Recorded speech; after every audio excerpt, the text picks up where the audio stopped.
Testing 1, 2. Do we have audio?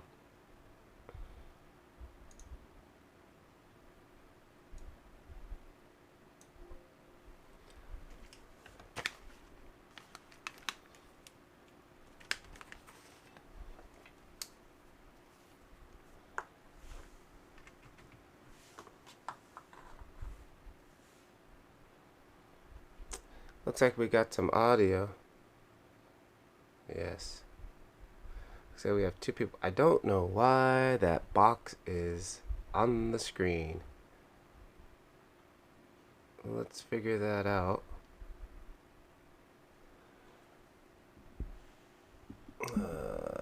Test.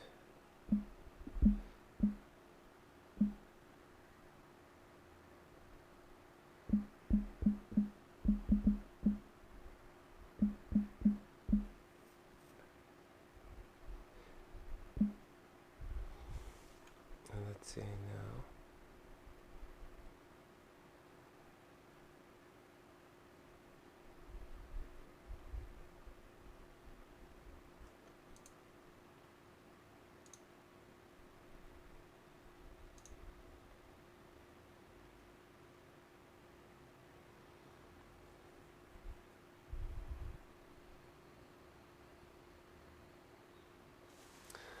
Alrighty. Oh, looks like we got somebody in here. Bear with me. I am doing some live stream testing, but I have a comment that somebody had dropped in here and I wanted to get to.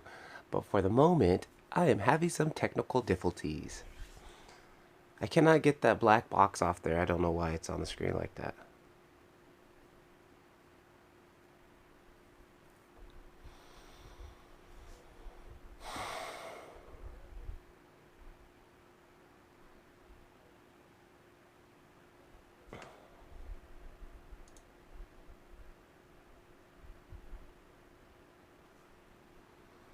Why is that on here?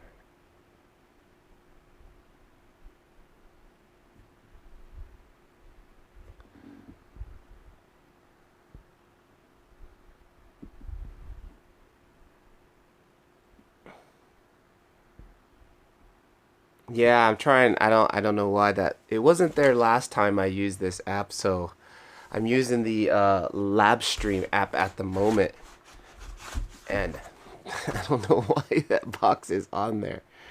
I think it's the chat box. From what I'm looking at on my screen on the phone, it's the chat box, but I don't know why it shows up perfectly on the phone, but in the live stream it does not show up.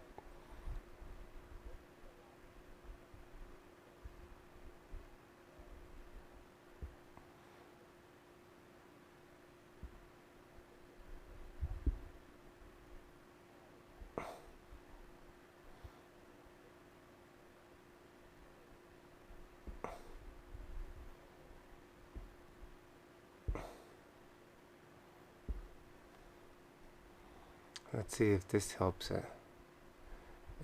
Enable draw on top of settings. And oh, I think it's gone. I think it's gone. I think I have figured it out. What do you got here?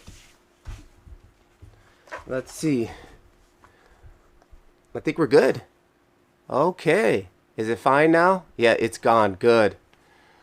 Kumar, thank you very much. Greg.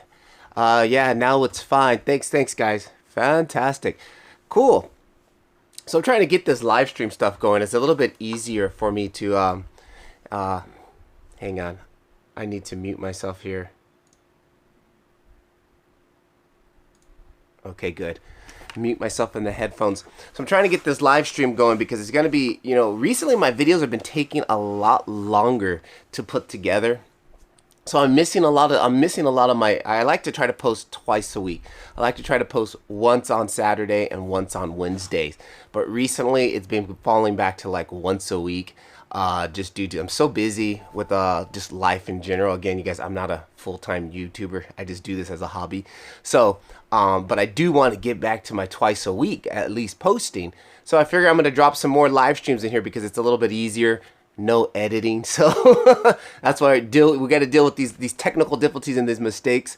Can you suggest me how to make a career in photography for a beginner? Woo! That's a tough one. I'm not a professional photographer. I do follow a couple of, I can't think of their names at the moment, but I do follow a couple of guys on YouTube who are professional photographers. Like one guy works for National Geographic. And I know in the beginning they just started as a hobby, taking photos daily, doing whatever they can do, weddings, all types of different scenarios, to just try to get in the business. And that's probably good. The questions are showing up, I think, down there in the chat, which is awesome. So I think that is probably, your best thing. You want to get out there, try to, take pictures of friends, take portraits of friends. And in the beginning, you got to offer your services for free for a long time and for a lot, just to get your name out there.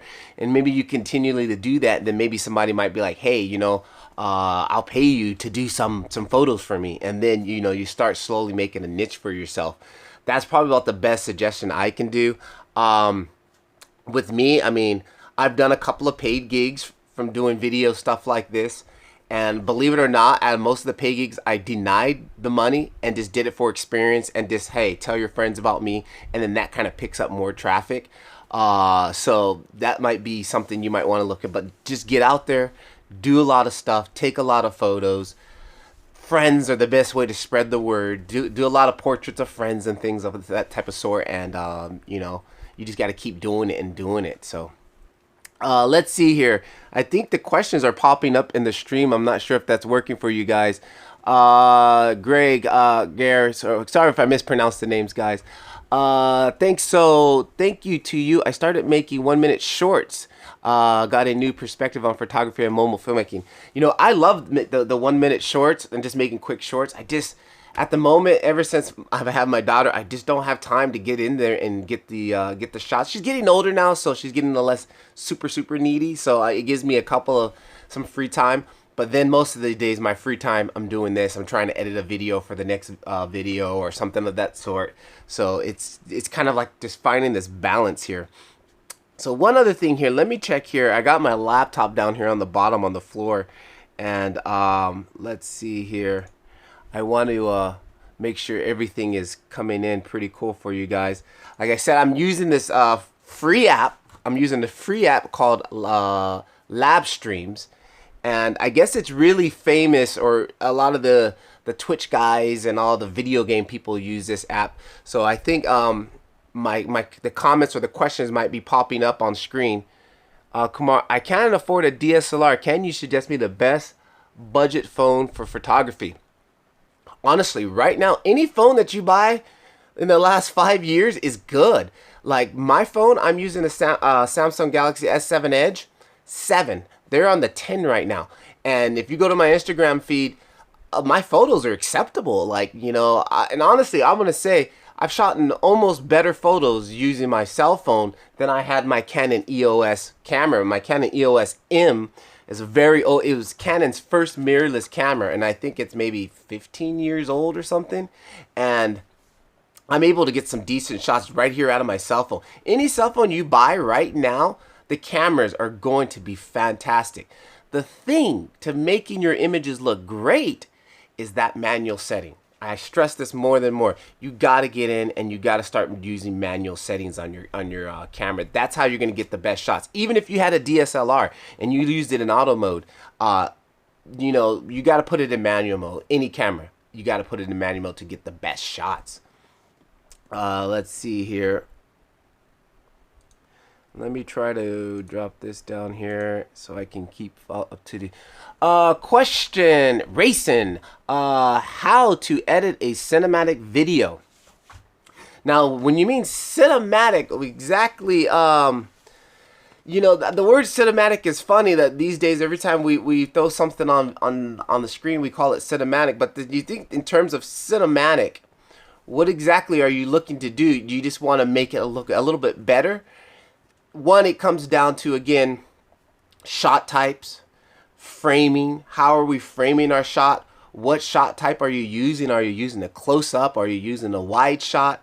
And then again, cinematic also involves the color grading, you know, just the overall look of the image is not just slapping the black bars on the side, on the top and bottom, and we call it cinematic. There's a lot of other things that go into it. The story, that's a big key. The storytelling is massively what's going to help, you know, it become a cinematic story. So a lot of times with my videos, my main focus when I try to shoot videos is, one, what's my subject? What am I shooting in this shot? You know, am I showing this tall building, or, you know, what is the subject of that shot? Then once you have your subject, you need to decide, well, what kind of shot am I going to use? Do I want a wide shot showing it in its environment? Do I want to do a medium shot where I'm just kind of, you know, on myself right now will be kind of almost a medium shot, but it's a little bit too wide, but a medium shot, just getting from here up. Do I want a close up?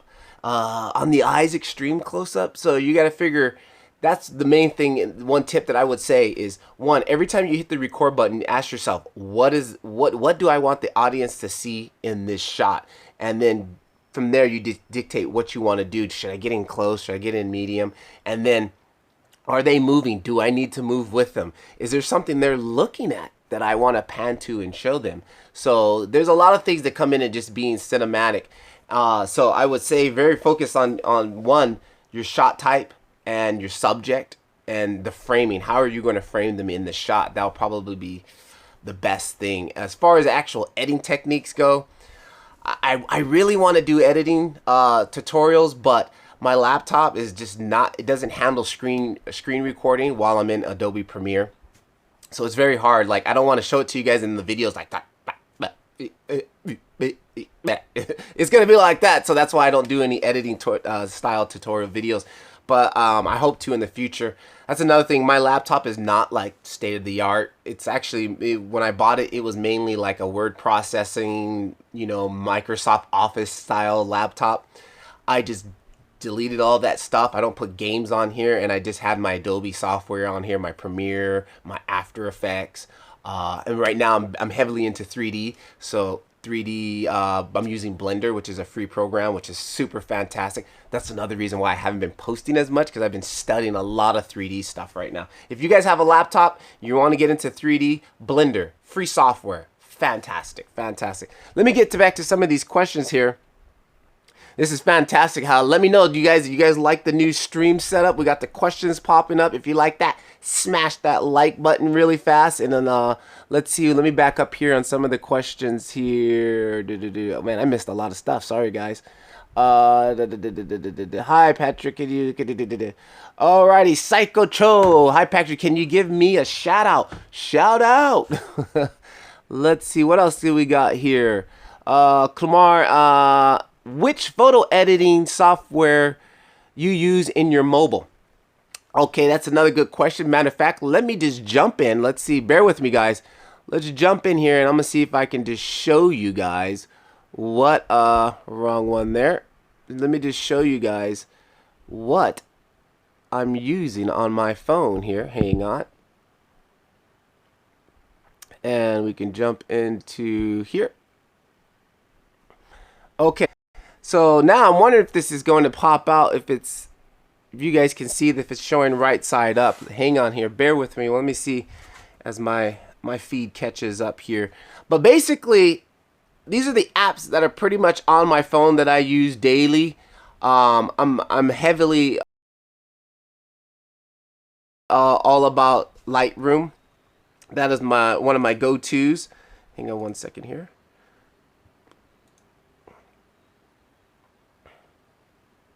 It's just my laptop feed. I'm using my home Wi-Fi, which is extremely slow, and the video is just lagging so much. I need to see what you guys are seeing, so let me get this all caught up here. It's literally my laptop feed was a minute behind, so let this get caught up. But if you guys can see this, basically Lightroom is my #1 choice as far as for me doing editing photos. I also like Snapseed. They're both my favorite. They both are slightly different. They offer some different features for me. Visco is another one that I like for the filters. I haven't been in Visco in a while. I need to get back to Visco. It's just you know, VSCO has so many presets as far as filters. I like to do my own filters. I like to do my own color grading. So that's why I haven't been in VSCO as much. AZ screen recorder. I use the AZ screen recorder to all my edit videos, like my Lightroom mobile edit videos. I do that. One more second here, guys. Hang on, bear with me. I think I might switch this up. Let's see how this affects the feed. I'm going to use, because I cannot basically watch. Let's see how this happens here. This might affect the feed a little bit. One second here. Let me jump back to Streamlabs. Okay, let me see here. Oh, it's buffering. Hang on, guys. Let's see. Let me drop the quality down just a little bit. Software D. Okay, how's that? Or is it back? Can you guys see me? I think the feed might be back here. It looks like we're back. Okay, so back to the question at hand. The question was, which software do I use to edit photos on my mobile phone? And again, let's see if I can jump over here and I can jump in and show you what's that's not what I wanted to show you. Show you what apps that I use. Okay, yep, it's back. Thank you, Greg. Thank you, Kumar. Very good. So quickly, okay, it's catching up here. Okay, perfect. It's very good. The orientation on my end of the video, the whole screen is sideways, but on the live feed it is upright. So these are the apps that I basically use. I am using Lightroom. I've got the Snapseed going. My AZ screen recorder is another app I like to use. The Oscar app is the app that I used to use a lot to add the black cine bars. But I've kind of changed my aspect ratio right now, so I'm not really using that too much. And then I got VSCO. And it looks like we're buffering again. What is up with that?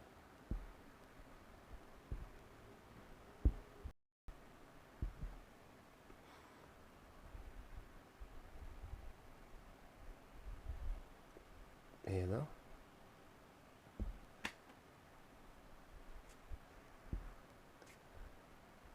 Okay, it seems every time I try to do a screen to show you the screen, it just doesn't really work too well. Anyways, I'm using Lightroom Mobile. I use Snapseed all the time also. VSCO I use occasionally. Again, VSCO has a lot of preset, you know, looks and filters, and I like to make my own inside of Lightroom. So basically, I haven't been using VSCO that much. Also, I have AZ Screen Recorder, which is also an app that I use to do all my capturing as far as the video editing. But my two major ones is Lightroom and Snapseed. Also, I've also have a couple of presets now available, guys. I have a little preset store. They're like $1 for one of the presets. You can download basically some of the filters that I make inside of Lightroom. And if you use Lightroom, you can basically copy the photo, save the settings, and then you can use it on your photo. You'll have to do some adjustment and some tweaking, but it works out pretty good. Let's see. Yeah, it's buffering. Yeah, every time I try to do a screen capture, it doesn't really like that, so I probably won't do that. Your guidance on how to take shots and add simple motions to shots were eye-opening. Thank you. Yeah, it doesn't really take a lot, guys. You know, the main thing the way I find out these techniques is just getting out there and shooting.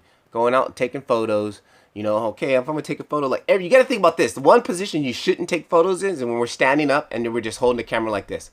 Everybody takes photos like that.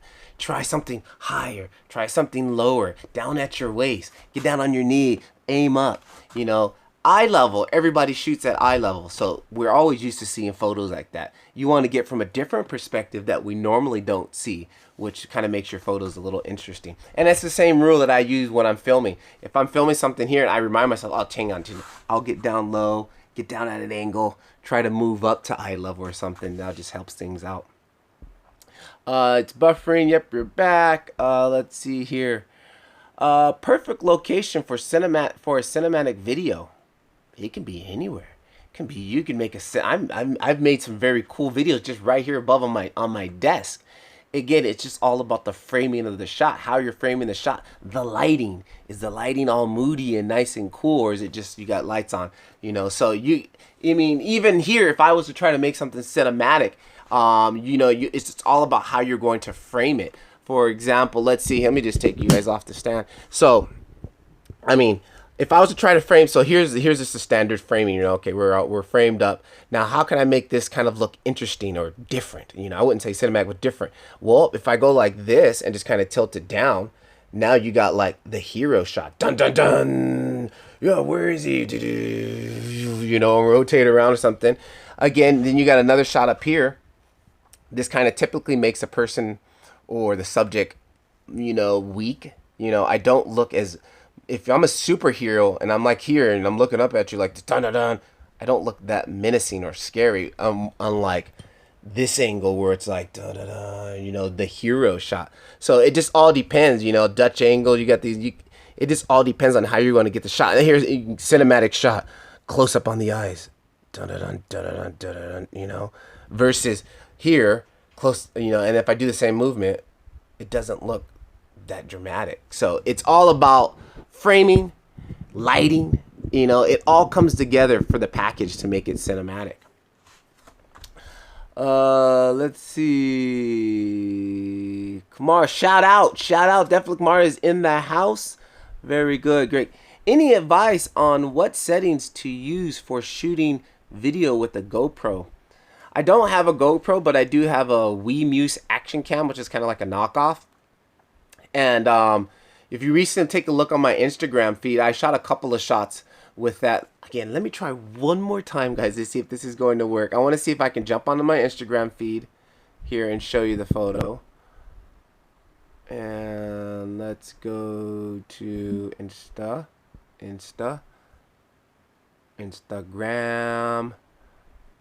Okay. Also, if you don't know, I'm heavily into 3D. I also do have another page, One Polygon with Me. If you guys want to sub there, that's pretty much all my 3D work.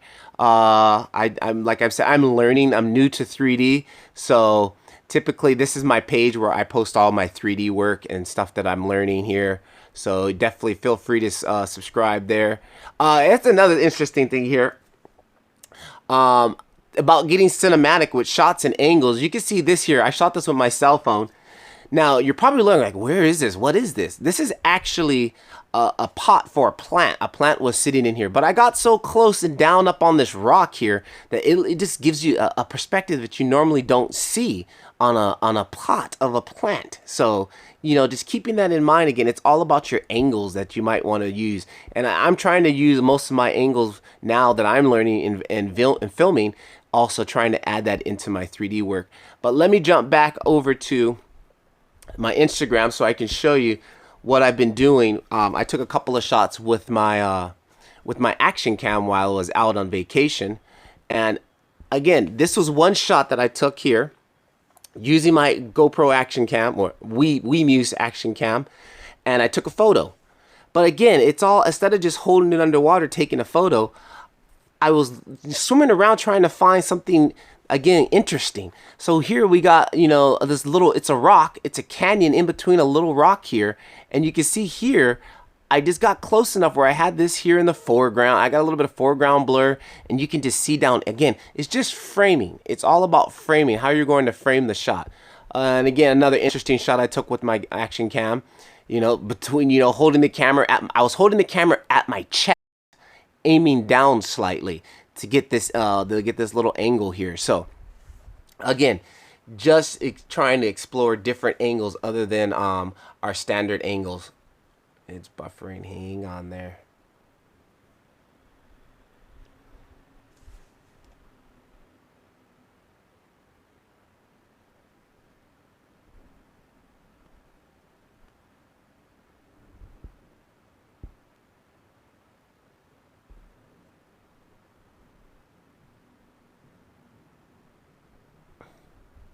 Okay. Yeah, we're getting a lot of buffering going on, so yeah, it's kind of unfortunately kind of unfortunate. But definitely take a look on my Instagram. I have 2 photos there that I posted that I use with my action cam. And again, it's all about framing. Like one shot I was of my legs. I had the camera here on my chest and held it and just kind of aimed it down. Instead of just holding it like this and then taking a picture, put it at chest level. You know, how often do you look at somebody from the chest level? Kids, maybe, you know, so it's a little bit different. Let's see here. Yeah, buffering. Sorry, guys. I don't have the most blazingly fast internet. You typically need that. Let's see here. Now here. Let's see. Greg. Perfect. Thanks. Gotcha. Very good. Very good. Let's see. Shohi. Sorry if I mispronounced the name. Is in the house. What does he have? I have a 4.25 f1.7. I think Panasonic lens. Very good. Let me back up and see if I missed something about your comment before. I think I did miss a couple of comments here. GoPro, good information. I have a Panasonic G85. Oh, Panasonic, that's way better than my camera that I'm using. I have a Canon EOS M, which, like I said, is the first mirrorless camera Canon released. It's very old, but it gets the job done. What do you use for your 3D work? I use Blender 2.8, free program. And absolutely fantastic right now. I've been using Blender for about 5 or 6 years, and recently they just dropped a new update. They actually just remade the whole program. And the reason why I mean, I also have Cinema 4D R17, but you know, to buy that new Cinema 4D, it's like $2,000, which I don't have. So I've been using Blender, and right now there's so many tutorials on YouTube on how to use Blender. So if you're a beginner, you want to get into 3D, download the free Blender, go onto YouTube and just type in Blender 2.8 lessons. You'll get these, a whole barrage of these lessons, which is fantastic. And it's a good time to be, it's an open source 3D program. And it's a good time to be into that, and to get into 3D. Let's back up here. Thanks. 42. That's a cool. Yeah, I only have my kit lens, which is a 18 to 55. Yeah, so I don't really have anything. I don't really spend too much time using my camera because I always have my cell phone in my pocket. So no buffering. Can you tell me about yourself, country, education?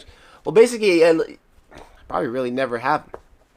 I grew up in California, Fontana, California. And a lot of people were like, how did you end up living in Japan? I used to teach high school drumline and, you know, had a normal job. And then I I actually had the opportunity to work at Universal Studios in Japan. And that was in 2010.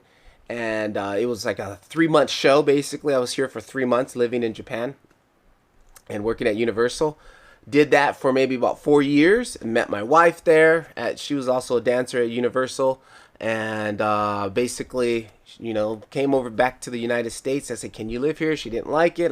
She's like, can you live in Japan? I'm like, I don't know. Let's try. Here I am, which I'm glad I kind of did. And before that, it was interesting because before that, I used to hate YouTube. I never watched anything on YouTube. I couldn't stand YouTube. I'm like, well, YouTube, I just don't get it.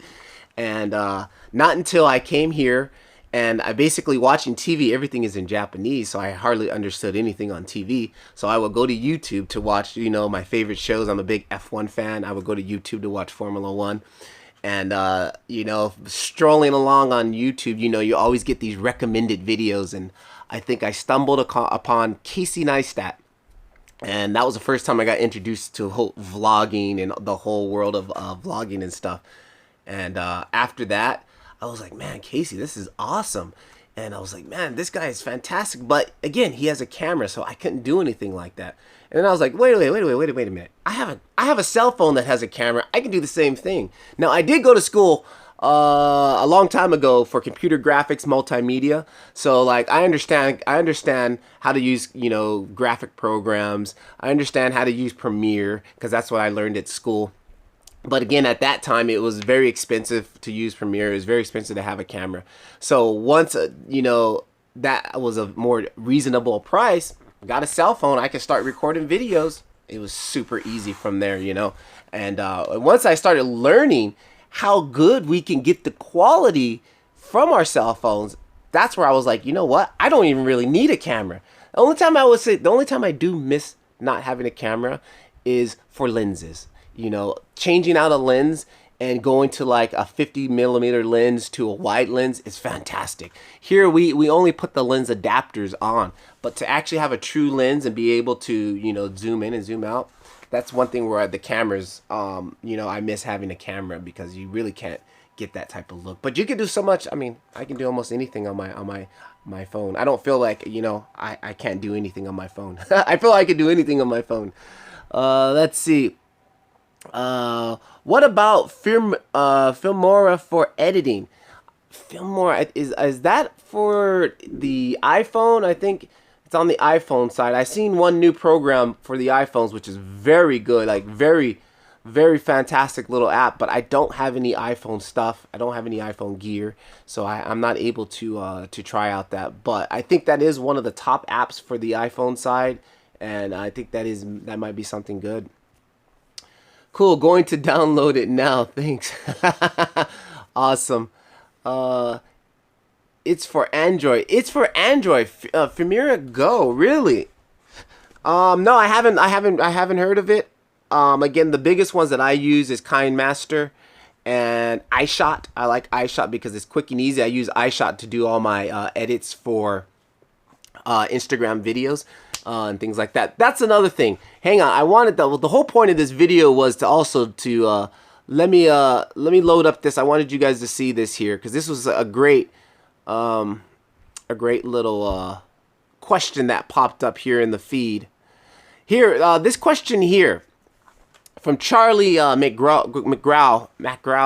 Sorry if I mispronounced your name. He says, "Hi Patrick, love your videos and they are very helpful for a beginner like myself.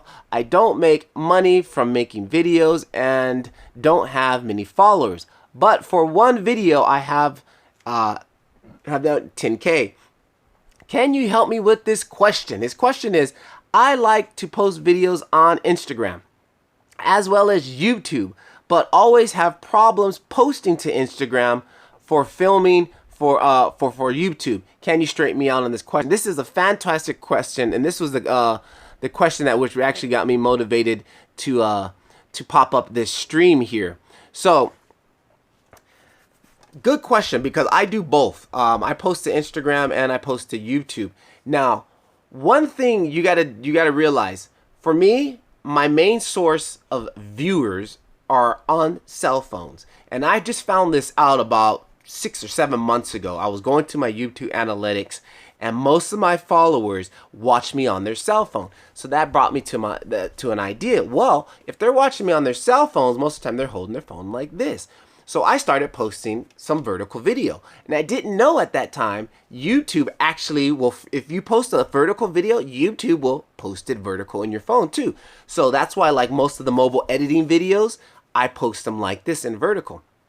So you got to find out if your audience, and if you have a YouTube page, if your audience on YouTube watches majority of your content on a cell phone, post vertical. Post to what it helps. 80% of my subscribers watch on their cell phone. So that made me go from this all the time to this now. And again, if you're recording or if you're filming in vertical, it's easy to post to Instagram because Instagram is catering to, you know, your Instagram stories, everything Instagram IGTV. It helps for vertical video. So that's good. So basically, if you're going to film vertical, keep that in mind. You can post to YouTube vertical and you can post to IG. That's 2 platforms that you can post from one video. Now, for example, for this type of feed here where it's horizontal, I tried to turn it and then YouTube was like, please turn your video horizontal, so I can't do vertical video. At least I haven't figured out how to do it. So a video like this, I won't post it on Instagram because I just don't want to take it in the Premiere and then try to recrop it. I'll have to recrop it so it's vertical, and it's just not going to be the same. I would just prefer to, if I know that I'm going to do a live video for Instagram, I'll just go to Instagram and maybe pre-record it or just use Instagram Live. That would be a better thing to do. So keep in mind what your platform, what your people are watching, what you want to do. You know, vertical video, some people don't like it, but I will tell you this, that it's trending. It's the trend. Major companies are making commercials now just for vertical video, for YouTube, for Instagram. It's the beginning of the vertical video, and I think if you want to get on that and adapt that style, it's something you might want to do. So right now I do both. I'll do custom videos. Sometimes I'm filming, I'll load up Filmic Pro, and Filmic Pro also works in vertical. I'll get my shots, throw them into iShot, which does vertical video, edit them up, post it onto IGTV, and post it over to YouTube, and then boom, so you can get both worlds. So something you might want to get into if you're filming on your cell phone. Lots of people hold their phone like this. Some don't want to turn it sideways, so keep that in mind. Let's see, Kumar. When you come to India, lots of people watch you there. Yes, you guys are. I think my first biggest audience is in India, followed by Malaysia, and then I think the U.S. comes in at third. So I appreciate that. I would love to take a trip out to India if I ever have some time from my non-YouTube life. It'll be fantastic. So definitely. Also, guys, quickly, there is a poll. I have a poll going on the YouTube page there. You can drop some comment or vote on what the next video is going to be. I'm going to do another live stream, and I'm going to do it either about gimbal setups, filming shot types, different shot types, close-ups, wide shots, and how and when should we use them. And I think another one I had on there was mobile stuff, some mobile photography. What apps am I using on my phone? Or if you guys have some ideas for good shows, let me know down in the description. Pop them in the description down beneath, and I'll try to get through some of them. So, but I think I am coming to the end of my allotted time here. Running out of time. Let me see here on some of the other questions. We got any other questions coming through? You're live. Okay. Looks like I may have gotten everybody's questions. Again, don't forget, smash that like button if you guys enjoy these videos. Share them to a friend who might have, might be interested in filmmaking or photography, and they want to buy a camera. They can just use their phone. So, Anyways, Patrick LeVar, I'm going to be signing off here. Thanks, bro. Thank you for joining in on the live feed. And sorry for all the technical difficulties we had in the beginning. That's the whole thing with live. It's live. So, I'll catch you guys in the next video. Keep filming. Smash that like button. Patrick LeVar. Peace. See ya.